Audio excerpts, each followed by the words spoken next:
ವೀಕ್ಷಕರೇ, ಡಿ.ಕೆ. ಶಿವಕುಮಾರ್ ಅವರ ಪಟ್ಟಾಭಿಷೇಕಕ್ಕೆ ಕಾಂಗ್ರೆಸ್ನಲ್ಲಿ ಸಕಲ ಸಿದ್ಧತೆ ನಡೆದಿದೆ. ನೋಡಿ, ನಾಳೆ ಶಾಸಕಾಂಗ ಪಕ್ಷದ ಸಭೆ ನಡೆಯಲಿದೆ. ಈ ಒಂದು ಶಾಸಕಾಂಗ ಪಕ್ಷದ ಸಭೆಯಲ್ಲಿ ಡಿ.ಕೆ. ಶಿವಕುಮಾರ್ ಅವರನ್ನು ಮುಂದಿನ ಸಿಎಂ ಆಯ್ಕೆ ಮಾಡಲಿದ್ದಾರೆ. ಅದೇ ರೀತಿ ಡಿ.ಕೆ. ಶಿವಕುಮಾರ್ ಅವರು ಈಗಾಗಲೇ ನೂತನ ಕ್ಯಾಬಿನೆಟ್ ನಲ್ಲಿ ಯಾರಿಗೆಲ್ಲ ಸ್ಥಾನ ಕೊಡಬೇಕು, ಹಿರಿಯರಿಗೆ ಎಷ್ಟು ಸ್ಥಾನ ಕೊಡಬೇಕು, ಅದೇ ರೀತಿ ಹೊಸಬರಿಗೆ ಎಷ್ಟು ಸ್ಥಾನ ಕೊಡಬೇಕು ಎಂಬ ಲೆಕ್ಕಾಚಾರವನ್ನು ಸಿದ್ಧಪಡಿಸಿಕೊಂಡಿದ್ದಾರೆ. ಅಷ್ಟೇ ಅಲ್ಲ, ಹೈಕಮಾಂಡ್ ನಾಯಕರ ಜೊತೆ ಈ ಕುರಿತು ಈಗಾಗಲೇ ಒಂದು ಸುತ್ತಿನ ಮಾತುಕತೆಯನ್ನು ಕೂಡ ನಡೆಸಿದ್ದಾರೆ. ನೋಡಿ, ತಮ್ಮ ಕ್ಯಾಬಿನೆಟ್ ನಲ್ಲಿ ಯಾರಿರಬೇಕು, ಯಾರು ಇರಬಾರ್ದು, ಹಿರಿಯರಿಗೆ ಎಷ್ಟು ಅವಕಾಶ ಕೊಡಬೇಕು, ಅದೇ ರೀತಿ ಹೊಸಬರಿಗೆ ಎಷ್ಟು ಅವಕಾಶ ಕೊಡಬೇಕು, ಅದೇ ರೀತಿ 3 ರಿಂದ 4 ಸಲ ಗೆದ್ದವರಿಗೆ ಎಷ್ಟು ಮಂದಿಗೆ ಸಚಿವ ಸ್ಥಾನ ಕೊಡಬೇಕು ಎಂಬುದು ಲೆಕ್ಕಾಚಾರ ಕೂಡ ನಡೀತಿದೆ. ಇದೆಲ್ಲದರ ಹೊರತಾಗಿ ಡಿ.ಕೆ. ಶಿವಕುಮಾರ್ ಅವರು ಹೈಕಮಾಂಡ್ ನಾಯಕರ ಮುಂದೆ ಒಂದು ಡಿಮ್ಯಾಂಡ್ ಮುಂದಿಟ್ಟಿದ್ದಾರೆ. ನೋಡಿ, ಈಗಾಗಲೇ ನಿಯೋಜಿತ ಸಿಎಂ ಆಗಿರ್ತಕ್ಕಂಥ ಡಿ.ಕೆ. ಶಿವಕುಮಾರ್ ಅವರು ಹೈಕಮಾಂಡ್ ನಾಯಕರ ಮುಂದೆ ಮತ್ತೊಂದು ಡಿಮ್ಯಾಂಡ್, ಮತ್ತೊಂದು ಬೇಡಿಕೆ ಮುಂದಿಟ್ಟಿದ್ದಾರೆ. ಏನಿದು ಆ ಬೇಡಿಕೆ? ವೀಕ್ಷಕರು ನೋಡಿ, ಸಿದ್ದರಾಮಯ್ಯ ನೇತೃತ್ವದ ಸರ್ಕಾರದ ಅವಧಿಯಲ್ಲಿ ಡಿ.ಕೆ. ಶಿವಕುಮಾರ್ ಮಾತ್ರ ಡಿಸಿಎಂ ಆಗಿದ್ರು. ಆದ್ರೆ ಶಿವಕುಮಾರ್ ಅವರು ತಮ್ಮ ನೇತೃತ್ವದ ಸರ್ಕಾರದಲ್ಲಿ ಡಿಸಿಎಂ ಸ್ಥಾನವನ್ನು ಯಾರಿಗೆ ನೀಡಬಾರದು ಅಂತ ಹೈಕಮಾಂಡ್ ನಾಯಕರ ಮುಂದೆ ಒಂದು ಬೇಡಿಕೆ ಇಟ್ಟಿದ್ದಾರೆ. ನೇತೃತ್ವದಲ್ಲಿ ರಚನೆಗೊಳ್ಳುತ್ತಿರುವ ಸರ್ಕಾರದಲ್ಲಿ ಡಿಸಿಎಂ ಸ್ಥಾನವನ್ನು ಯಾರಿಗೆ ಕೊಡಬಾರದು, ಹೈಕಮಾಂಡ್ ಏನು ಲೆಕ್ಕಾಚಾರ ಹಾಕಿಕೊಂಡಿದೆ ಅಂದ್ರೆ, ಸಮೀಕರಣದ ಆಧಾರದಲ್ಲಿ ಪ್ರಮುಖವಾಗಿ 3 ರಿಂದ 4 ಡಿಸಿಎಂ ಸ್ಥಾನಗಳನ್ನು ಸೃಷ್ಟಿ ಮಾಡುವುದಕ್ಕೆ ಹೈಕಮಾಂಡ್ ನಾಯಕರು ಒಂದು ಚಿಂತನೆ ನಡೆಸಿದ್ದಾರೆ ಅಂತ ಹೇಳಲಾಗ್ತಿದೆ.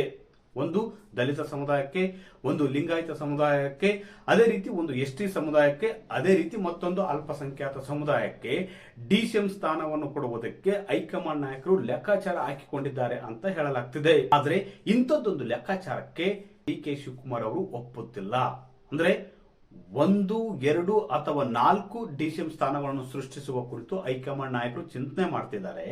ಆದ್ರೆ ಡಿ.ಕೆ. ಶಿವಕುಮಾರ್ ಅವರು ಏನ್ ಹೇಳ್ತಿದ್ದಾರೆ ಅಂದ್ರೆ, ಡಿಸಿಎಂ ಹುದ್ದೆನೇ ಸೃಷ್ಟಿ ಮಾಡುವುದು ಬೇಡ ಅಂತ ಹೈಕಮಾಂಡ್ ನಾಯಕರ ಮುಂದೆ ಒತ್ತಡ ಹಾಕಿದ್ದಾರೆ ಅಂತ ಹೇಳಲಾಗ್ತದೆ. ಯಾಕೆ ಈ ತರ ಹೇಳ್ತಿದ್ದಾರೆ? ಡಿ.ಕೆ. ಶಿವಕುಮಾರ್ ಹೇಳುವುದಕ್ಕೆ, ಆಗ್ರಹಪಡಿಸುವುದಕ್ಕೆ 2 ಕಾರಣಗಳಿವೆ. ಮೊದಲನೇದಾಗಿ ನೋಡಿ, ತಾವು ಸಿಎಂ ಆಗಿರ್ತಾರೆ, ಅದೇ ರೀತಿ ಡಿಸಿಎಂ ಅನ್ನು ಸೃಷ್ಟಿಸಿದ್ರೆ ಮತ್ತೊಂದು ಶಕ್ತಿ ಕೇಂದ್ರ ಉದಯವಾಗುತ್ತೆ. ಅದೇ ರೀತಿ 4 ಜನರನ್ನು ಡಿಸಿಎಂ ಮಾಡಿದ್ರೆ ನೀವು ಅಲ್ಲಿ 4 ಶಕ್ತಿ ಕೇಂದ್ರಗಳನ್ನು ಉದಯಿಸಿದಂತಾಗುತ್ತೆ, 4 ಶಕ್ತಿ ಕೇಂದ್ರಗಳಿಗೆ ಒಂದು ಅವಕಾಶ ಮಾಡಿಕೊಟ್ಟಂತಾಗುತ್ತೆ. ಹೀಗಾಗಿ ಸರ್ಕಾರ ಸುಗಮವಾಗಿ ಸಾಗಬೇಕಂದ್ರೆ ನೀವು ಯಾವುದೇ ಕಾರಣಕ್ಕೂ ಡಿಸಿಎಂ ಹುದ್ದೆಯನ್ನು ಸೃಷ್ಟಿಸಬೇಡಿ.